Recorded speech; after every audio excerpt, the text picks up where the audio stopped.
Bom dia, pessoal. Hoje eu vou falar um pouco sobre símbolos e narrativas espirituais ou religiosas. Então vamos lá. Um, a videoaula de hoje está dividida em 4 partes. Primeiro eu vou falar um pouco sobre metáforas, depois sobre o chamado problema da explosão, depois sobre filtros, pressupostos e mitologias e por fim um pouco sobre experiências espirituais. Então começando sobre o tema sobre metáforas. Tem um livro importante, foi publicado em 1980, de autoria de George Lakoff e Mark Johnson. George Lakoff é um linguista americano e Mark Johnson é um filósofo. E eles escreveram esse livro que foi traduzido para o português com o título de Metáforas da Vida Cotidiana. O George Lakoff tem vários outros livros, um deles aqui em coautoria também com o Mark Johnson, que é Philosophy in the Flesh. Mas, enfim, ele se tornou um especialista nesse assunto das metáforas, né? E a tese básica dele é que a maior parte do que nós dizemos, a maior parte da nossa linguagem é metafórica. Então, isso é uma tese, assim, diferente, ele é nova, né, que apareceu há pouco tempo, em 1980. A maior parte da filosofia da linguagem trata da linguagem literal, né, e em geral a metáfora é vista como uma espécie de subproduto, né, um uso secundário da linguagem literal. Então a gente usa metáforas quando então a gente usaria metáforas quando a linguagem literal não está disponível, ela é muito complexa, enfim. Então a metáfora seria uma espécie de atalho, né, ou de resumo. Mas em princípio tudo que a gente diz metaforicamente, a gente poderia dizer também literalmente. Isso é uma tese bastante comum assim na filosofia da linguagem. A tese do Lakoff e Johnson é o contrário. Ele diz que o nosso modo de expressão e comunicação básica é metafórico e que o modo de comunicação literal é muito restrito. Então, essa é uma tese assim, interessante que se adequa bem a outras coisas que a gente viu aqui no curso já, em particular o que o McGilchrist diz sobre o cérebro, sobre os hemisférios cerebrais e também sobre aquilo que a gente tem visto aí sobre as experiências espirituais. A linguagem na qual as experiências espirituais são descritas por pessoas que têm essas experiências, em geral, é uma linguagem metafórica. E só que o que é interessante na tese do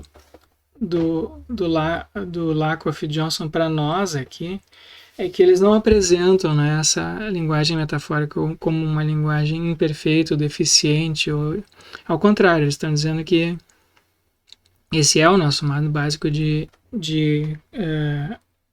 comunicação. Então aqui tem alguns exemplos de metáforas, né? Em geral, quando a gente descreve eventos ao nosso redor, a gente usa metáforas. E às vezes essas metáforas são tão assim, estão tão embrenhadas nos nossos conceitos, nossa maneira de pensar, que a gente nem se dá conta disso, né? A tese do Lakoff e do Johnson é que as metáforas não são apenas modos de falar, mas também que eles dizem que também o nosso modo de pensar e os nossos conceitos são metafóricos. Tá? Então não é assim, a gente tem pensamentos que falam das coisas, ou que a gente pensa sobre as coisas literalmente, depois na hora de falar a gente usa metáforas. Eles estão dizendo, não. O próprio processo de pensamento é metafórico e os conceitos que nós temos são metafóricos. Então, por exemplo, a gente pode dizer coisas do seguinte tipo, meu casamento, ou qualquer evento, qualquer relacionamento, tem altos e baixos. Então, altos e baixos. O que seria alto e baixo num casamento, né? Isso é uma maneira metafórica de falar. Mas todo mundo entende. Ou a gente pode dizer está numa fase turbulenta, né? Bom, turbulência é algo assim, é um fenômeno ambiental, enfim, não tem a ver com relações pessoais, né?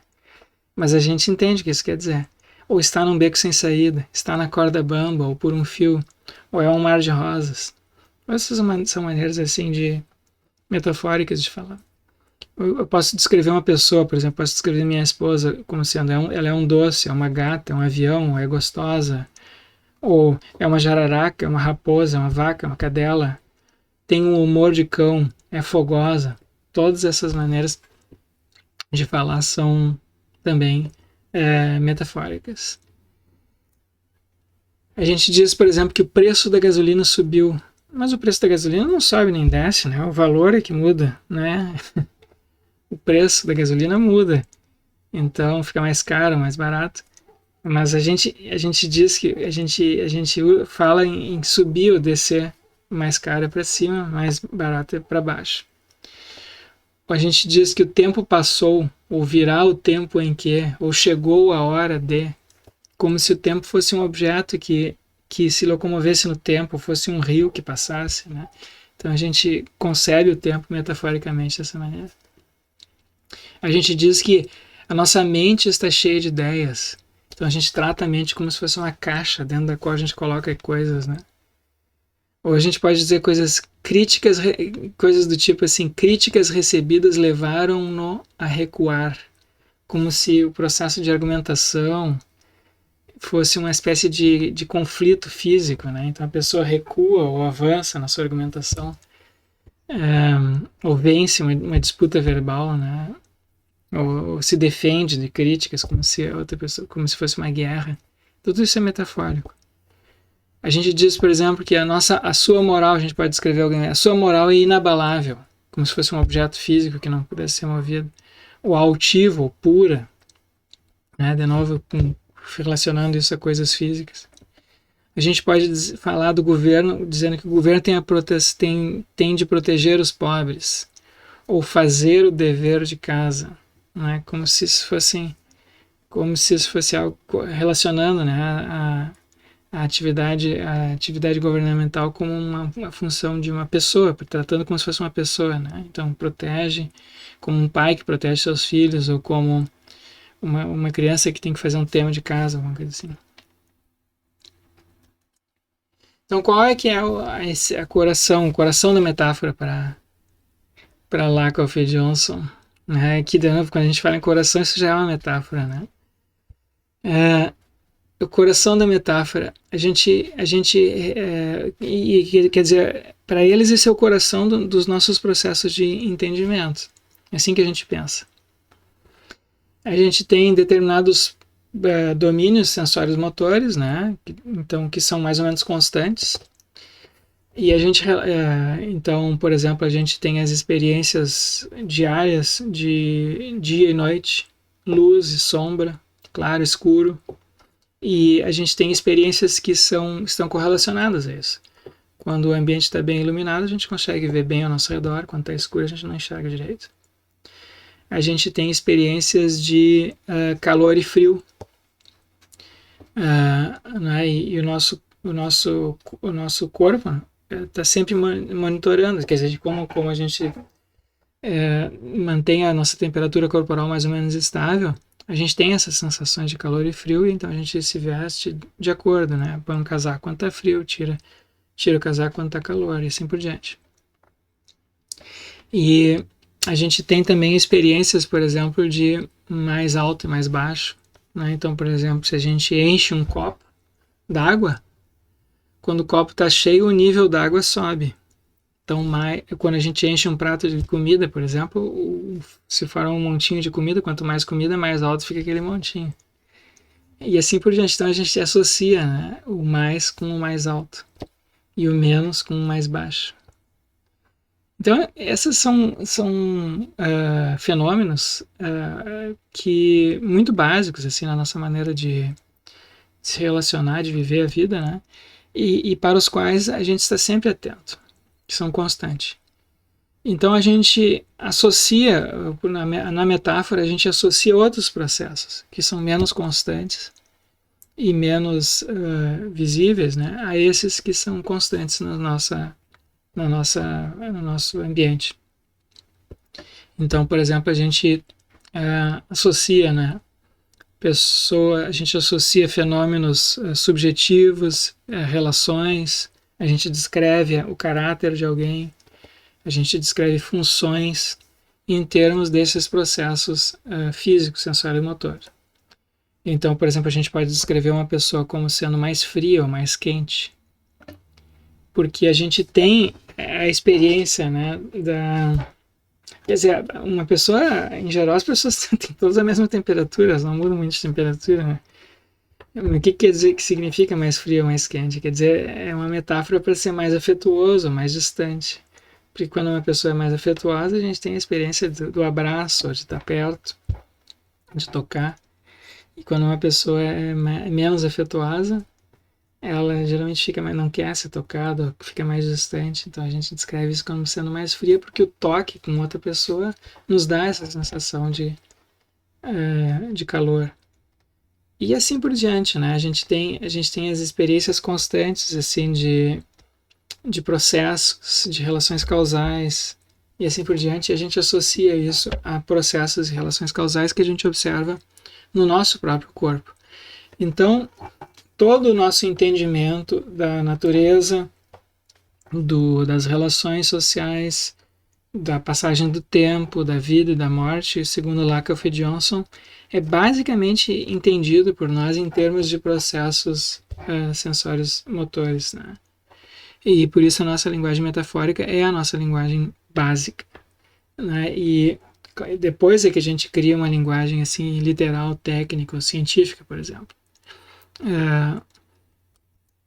Então aqui tem alguns outros exemplos aqui de metáforas, né? Argumentar é guerrear. Então a pessoa diz assim que a gente diz, por exemplo, que uma pessoa venceu um argumento ou enfim derrotou seu adversário verbalmente, né? Ou que ele se impôs. A gente fala por exemplo, usa a metáfora do tempo como sendo dinheiro, ou de comunicar conteúdos como se fossem um envio de objetos por meio de palavras, né? As palavras seriam uma espécie de veículos por meio do qual a gente transmite pensamentos. Isso é uma metáfora também. A gente fala de consciência, saúde e felicidade como estando para cima, tristeza, inconsciência e doença como estando para baixo. E isso também, a gente tem correlatos disso nas nossas posturas corporais, né? Quando a gente está feliz, o nosso corpo tende a se abrir. Quando a gente está triste, a gente tende a se encolher ou ficar cabisbaixo. A doença, quando a pessoa está doente, por exemplo, ela fica acamada, né? Deitada. Quando ela morre, ela é enterrada. Então, tudo para baixo. E quando a pessoa está saudável, ela levanta, corre, faz coisas e assim por diante. A gente associa mais e bom como sendo para cima e menos e ruim como sendo para baixo. E, enfim, muitas outras metáforas, tá? Então, esses livros deles aí contêm, assim, listas e mais listas de metáforas. A gente tende a entender teorias como prédios. São construídos, fundamentados, apoiados, sustentados, são robustas, sólidas ou menos sólidas e tal. A gente tende a entender ideias como alimentos, pode entender ideias como alimentos como sendo digeríveis, intragáveis, saudáveis, ou ideias como pessoas ou plantas como que nascem, morrem. Né? A gente pode entender o amor como paciente, louco, mágico, fogo, ferida. Né? Então aqui tem um exemplo.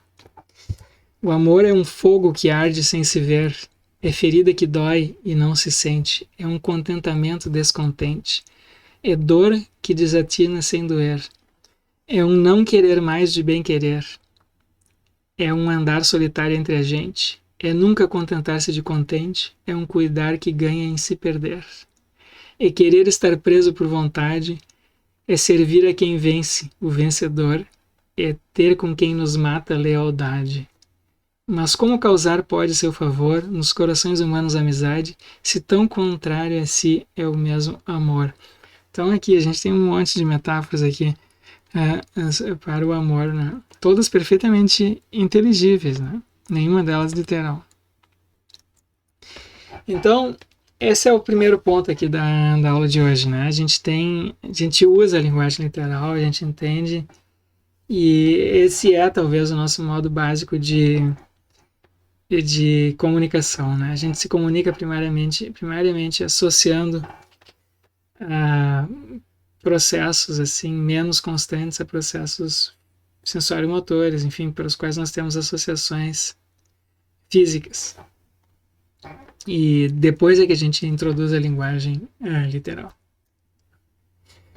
para falar desses mesmos processos. Então, o segundo ponto que eu queria trazer hoje é o chamado problema da explosão, que se chama problema da explosão. O que é isso, né? Isso é o que se chama em ciência cognitiva uma maneira de falar do seguinte problema apontado aí pelos cientistas cognitivos. Quando a gente está no ambiente ao nosso redor, no ambiente aqui ao nosso redor, qualquer ambiente, a gente tem uma infinidade possível de objetos que podem ser percebidos. Né? A gente tem uma infinidade de maneiras possíveis de descrever os objetos ao nosso redor. Então, por exemplo, eu posso descrever essa caneta aqui como sendo um objeto, isso aqui é uma caneta. Mas eu poderia também tratar isso aqui como muitos objetos, né? Aqui tem a tampa, aqui tem o resto da caneta, aqui tem a tampa da caneta, aqui tem o corpo da caneta, tem a tinta, depois tem as cores, tem as partículas das quais isso aqui é feito, tem as subpartículas. Então eu poderia desmembrar isso aqui em infinitos outros objetos, né? Em vez de tratar como um só. Né? Por que eu trato a tampa da caneta como sendo parte da caneta e não como duas coisas, por exemplo? Mas isso aqui vale para outra. A tampa tem essa tampa aqui, por exemplo, tem um clipezinho aqui, né, para botar no bolso, para prender. Eu poderia tratar isso aqui como duas coisas separadas. E eu poderia também tratar isso aqui como um conjunto, como parte de um conjunto maior. Por exemplo, eu posso tratar isso aqui como parte dos utensílios aqui que eu tenho para escrever. Ou eu posso tratar isso aqui como uma coisa material, né? Então isso aqui é um objeto ou um artefato. Então tem vários artefatos aqui, centenas de artefatos aqui só nessa sala aqui que eu tô. Então eu poderia tratar isso aqui como um conjunto, como parte de um conjunto maior e assim por diante. Então quando a gente descreve um ambiente qualquer, a gente tem infinitas possibilidades, literalmente infinitas possibilidades, tá? Então, só que quando, então esse é o problema da explosão. Qual é que é o nível adequado, né, de discriminação para descrever um ambiente? Então, o que determina quais são os objetos aqui que tem ao meu redor? Em princípio, eu posso tratar tudo como sendo uma coisa só. Então só tem um objeto. Ou eu posso tratar, tem dois, tem eu e o resto. Ou enfim, tem infinitos. Tá? A mesma coisa com relação aos... Então um organismo, né, um bicho, ou um ser humano, enfim, quando está caminhando num ambiente, na natureza, ou aqui num ambiente social, enfim, a gente tem infinitas possibilidades, só que a gente não vê infinitas coisas, né? A gente não percebe infinitas coisas, a gente percebe só algumas. Então a gente discrimina. Só como é que a gente faz essa discriminação? Isso não pode ser um mero cálculo lógico, né? Porque do ponto de vista lógico, abstrato, a gente tem infinitas possibilidades. Então tende a haver um filtro aqui. Tende a haver um filtro para evitar essa explosão de objetos. Então quando eu entro nessa sala aqui, eu vejo isso aqui como uma caneta. E, né, eu vejo, por exemplo, esse outro objeto aqui como um relógio. E assim por diante, um computador, e não infinitos objetos aqui. Então tem algo que já se apresenta desde o início, né? A gente não primeiro tem infinitas possibilidades que depois a gente, por raciocínio, a gente infere ou conclui, não, isso aqui é um computador, isso aqui é uma caneta. Aquilo já se apresenta desde o início para nós como uma caneta, ou como um computador, ou como uma pessoa, e assim por diante. Então tem um filtro automático na nossa percepção.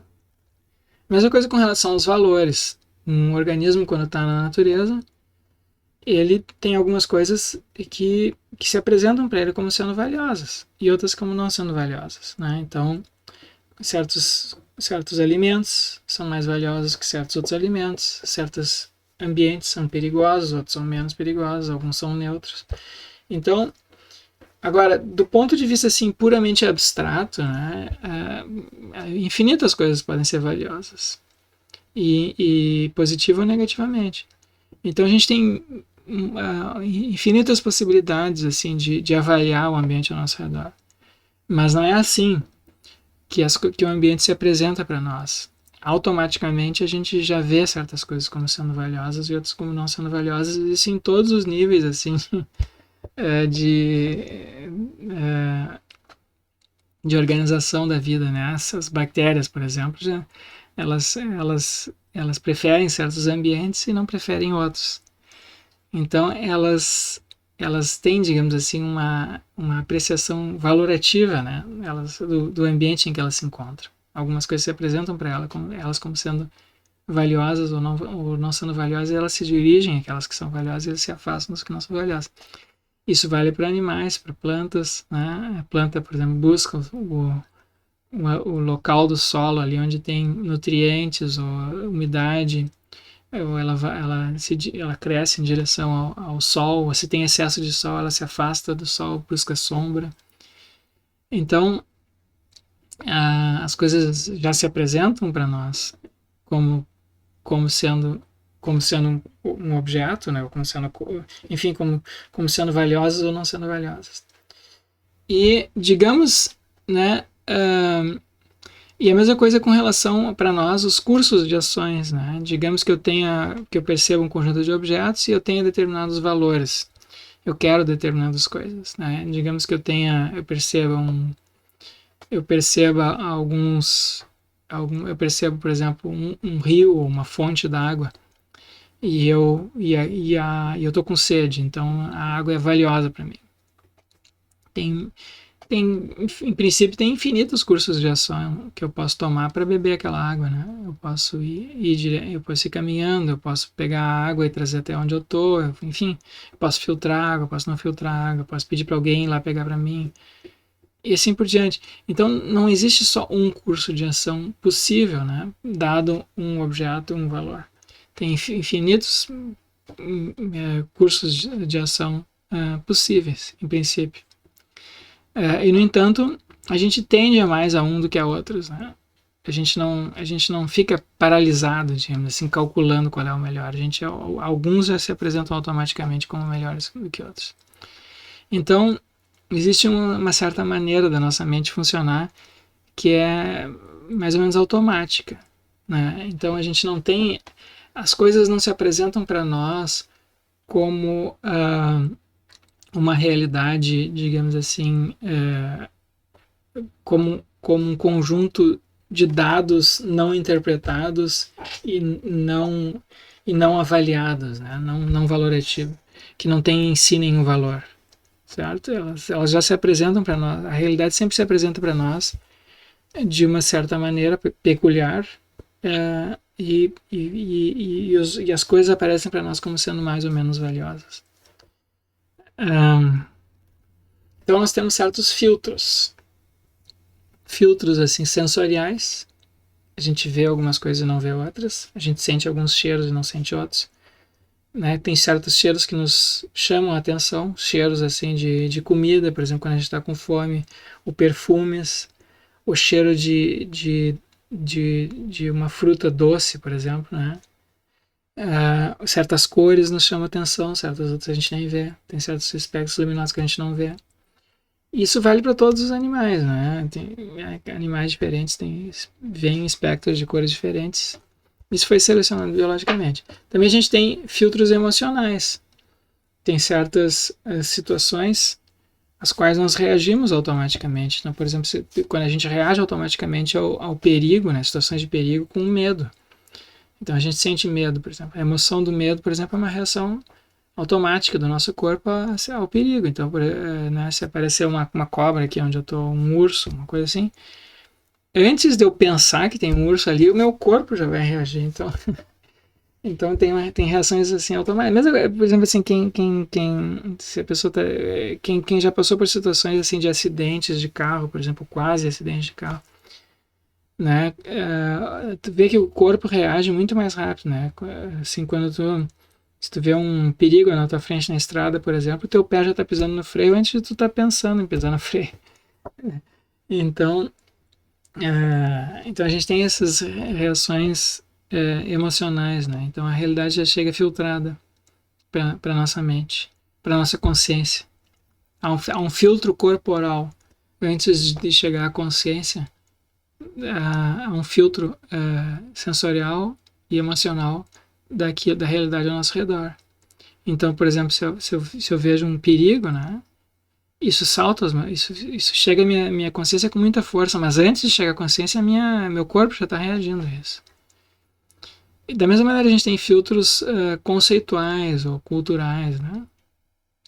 Então, a gente elabora teorias e essas teorias nos dizem, ou a gente usa certos conceitos que classificam algumas coisas como sendo mais importantes do que outras, mais valiosas do que outras, como sendo que estando agrupadas com outras de uma certa maneira. Então esses são filtros já também, né? E a gente tem filtros sentimentais, a gente tem sentimentos, né, de justiça, de amor, de lealdade. Então a gente tem esse diferente da emoção, né, que é uma reação corporal a uma situação ambiental. A gente tem sentimentos e os sentimentos por meio dos sentimentos nós fazemos assim discriminações, né? E justo, injusto, amoroso, indiferente, leal, traiçoeiro e assim por diante. Então nós temos isso faz com que o mundo, o ambiente ao nosso redor fique automaticamente avaliado, né? E apareça para nós de uma certa maneira. E esse aparecer das coisas ao nosso redor seja simultaneamente valorativo.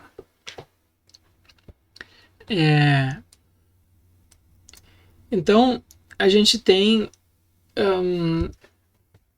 diversos níveis assim, né, nos quais isso se apresenta. Né? A gente tem um nível puramente corporal, a gente tem um nível assim, de social, das relações sociais, e a gente tem um nível, digamos assim, que é o da vida como um todo. Então, no que diz respeito ao nosso corpo, tem certas coisas que chamam a nossa atenção e que dizem respeito à alimentação, abrigo, proteção e reprodução. Né? O cuidado com encontrar parceiros sexuais, formar famílias ou, enfim, relacionamentos mais ou menos estáveis. E cuidado com os filhos ou com os nossos pais, enfim. E a gente tem as experiências sensoriais que acompanham essas experiências, né? Depois a gente tem as experiências no âmbito social. A gente tem experiências assim de cooperação social, né? De trabalho, de ajuda mútua. E a gente tem as experiências morais que acompanham isso, os sentimentos morais das quais o Jonathan Haidt fala, né? Experiências de cuidado, de justiça, de lealdade, de respeito à autoridade, de sacralidade, assim por diante. Liberdade. Né? E por fim a gente tem experiências do ciclo da vida como um todo, né? Experiências do tempo, da morte.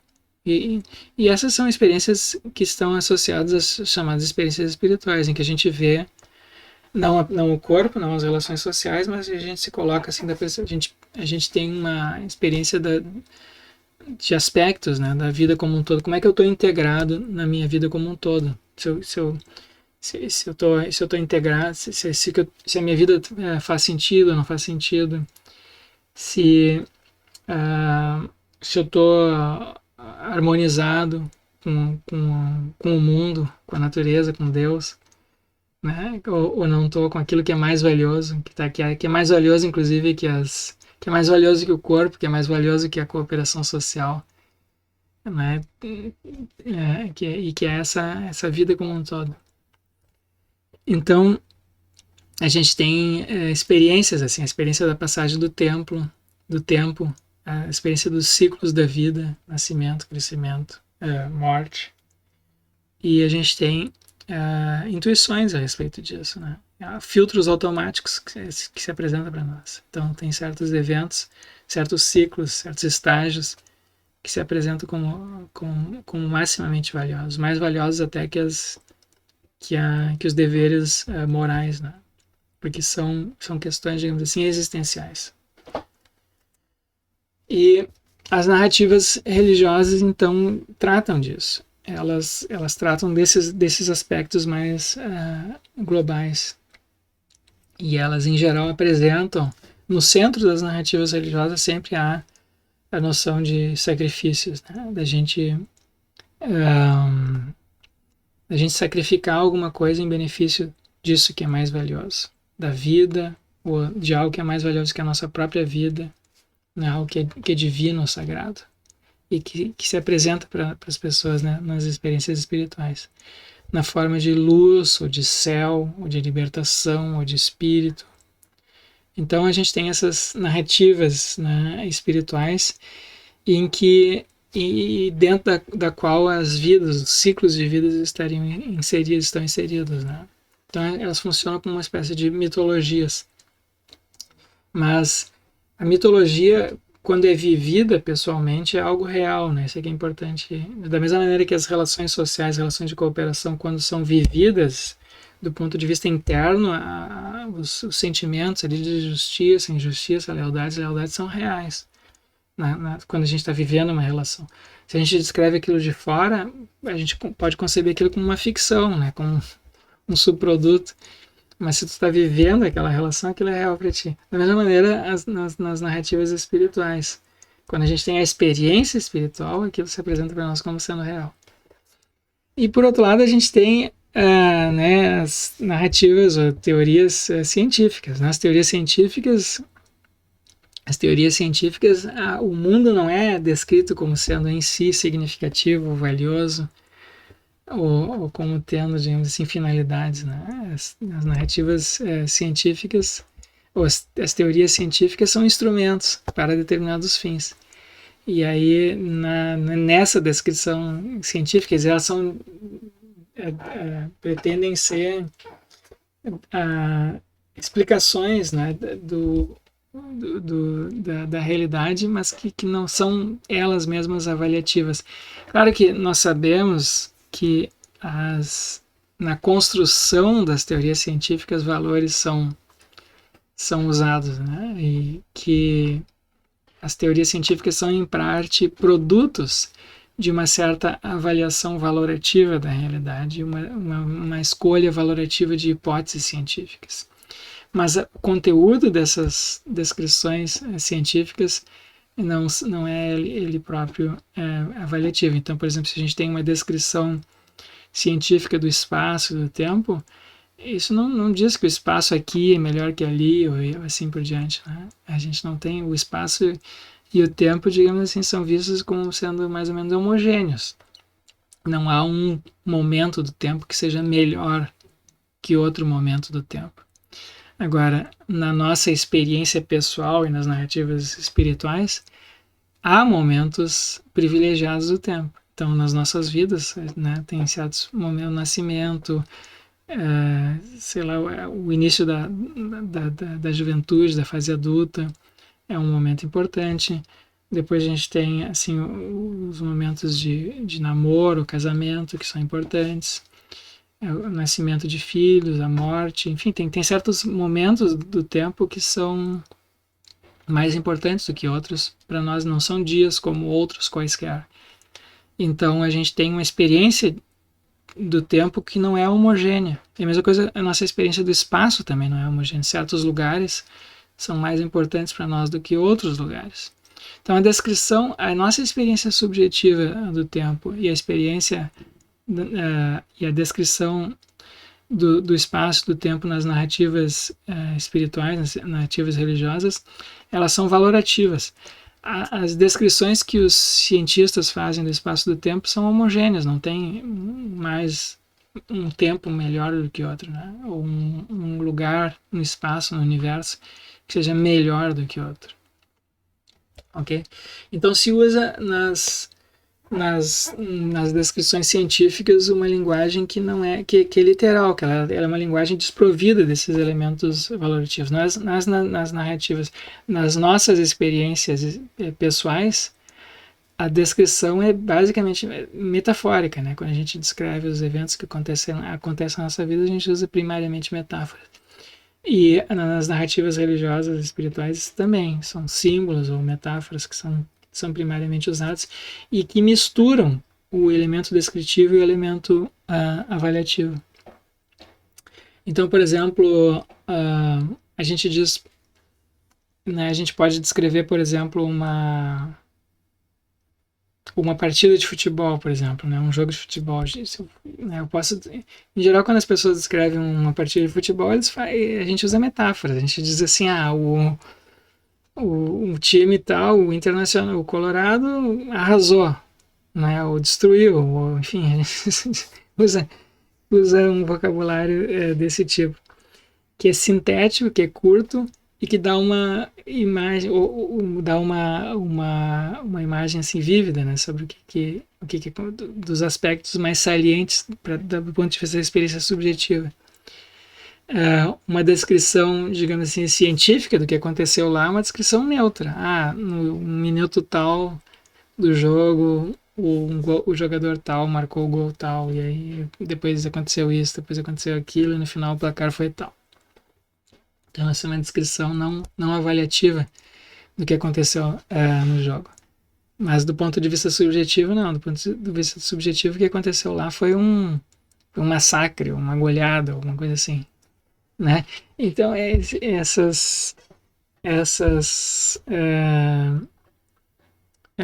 então tem uma diferença grande aqui, né, entre uma perspectiva e outra. Então a gente tem perspectivas diferentes, né? A gente pode descrever o mundo e se relacionar com o mundo a partir de perspectivas diferentes. Nós podemos ter uma perspectiva assim, corporal do mundo, sensorial, e descrever o mundo dessa perspectiva. Parte das descrições científicas são nesse tipo, né? Elas são observações apenas e inferências a partir de observações. Nós temos também uma perspectiva que é mental, que descreve o mundo em termos de sentimentos, emoções, valores.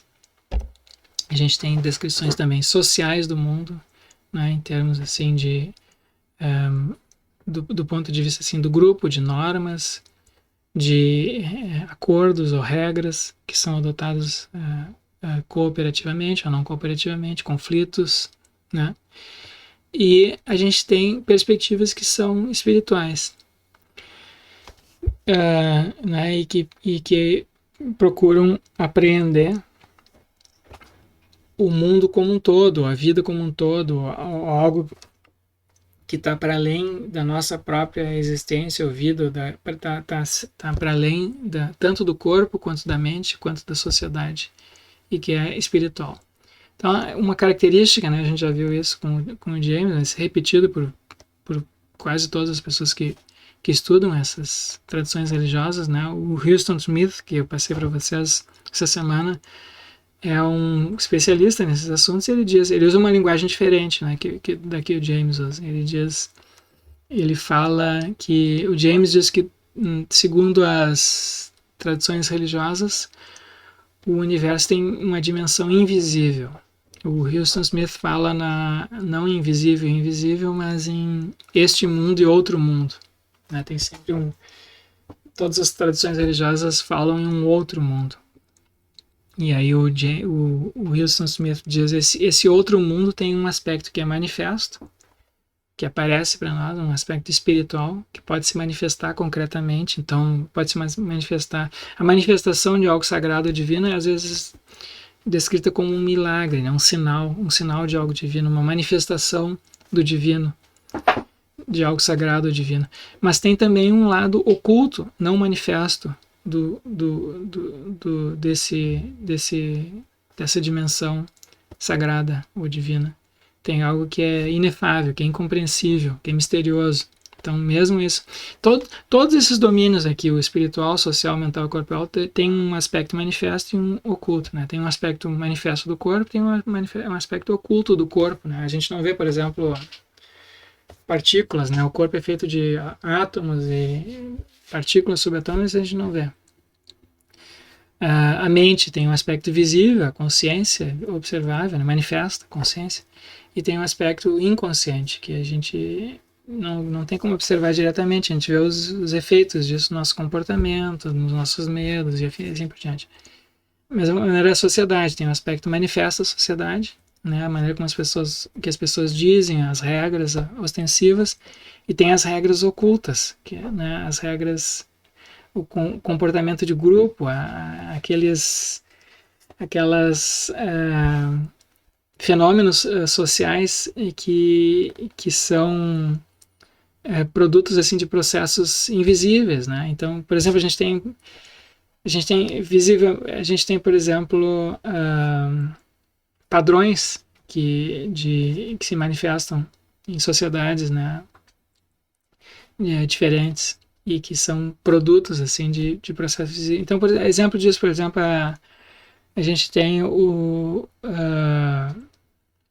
fenômeno, por exemplo, da inflação de preços, né?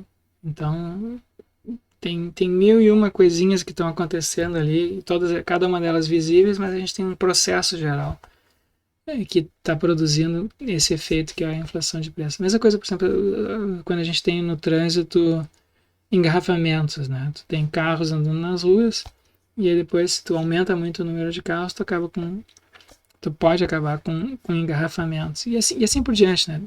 A gente tem fenômenos visíveis e invisíveis. Tem certos fenômenos invisíveis que depois podem produzir manifestações visíveis. E a mesma coisa na dimensão espiritual. Quando a gente trata da vida como um todo, da existência, enfim, tem esses aspectos visíveis ou invisíveis. E a gente tem, para cada um desses domínios, experiências diferentes, né? Experiências corporais, experiências mentais, experiências sociais e experiências espirituais. Então, essa é uma das teses, né, do Houston Smith. Ele acha que há esses diversos domínios, e ele tem uma tese, ele também acha que há uma espécie de há um filtro, um espelho de uma via só, né? Então, como se fosse um vidro espelhado, né? A gente consegue enxergar num sentido, mas no outro não. Então, se a gente observa os fenômenos mentais a partir do corpo, se a gente descreve fenômenos mentais a partir do corpo, a gente não consegue, a gente não vê o fenômeno. A partir da perspectiva puramente corporal, a gente não vê fenômenos mentais. A partir de fenômenos puramente mentais, a gente não consegue entender as relações sociais, as normas sociais. E levando em consideração as normas sociais, mentais e corporais, a gente não consegue ver a dimensão espiritual. Mas de cima para baixo a gente consegue enxergar os outros, né? Então, a mente... Então, ele acha que isso é algo que se repete aí nas ciências, né? Então, do ponto de vista, assim, do estudo do cérebro, a gente não consegue entender como é que se forma a consciência. Do ponto de vista das fenômenos puramente mentais, psicológicos, a gente não entende como é que se formam as sociedades e assim por diante. Mas do ponto de vista de cima para baixo a gente consegue ver, né? Do ponto de vista, a mente consegue enxergar o corpo, a sociedade, do ponto de vista social, a gente consegue também entender as relações mentais, corporais. E do ponto de vista espiritual, a gente consegue... Então, a gente consegue enxergar os outros. Então, ele acha que há esses níveis, né? Uma hierarquia, assim, de níveis ou aspectos da realidade. Então, nós vamos ver, então, o que são, então, as relações? Quando a gente lê, então, as narrativas religiosas, as simbologias, quando se fala, por exemplo, em luz como uma metáfora para Deus ou para o céu, para o que é sagrado, ou quando se usa a expressão céu, por exemplo, céu e terra, ou quando se usa noções assim de libertação para descrever o domínio, os domínios espirituais, se está usando uma linguagem que é ao mesmo tempo descritiva, né, e valorativa. E ela é descritiva no sentido metafórico, da mesma maneira como a gente descreve, por exemplo, metaforicamente, a inflação como, por exemplo, dizendo que o preço da gasolina subiu, o preço do pão subiu. Essa é uma descrição, ela é também uma descrição, mas ela é metafórica. Então, as descrições, as narrativas simbólicas, são descrições que são simultaneamente valorativas e também usam, portanto, a linguagem metafórica. Bom, vamos ver alguns exemplos disso amanhã, tá? Vamos pegar alguns exemplos de narrativas ou símbolos religiosos e ver como é que eles funcionam particularmente. Então, eu encontro vocês, aguardo vocês amanhã às 10 horas no Teams.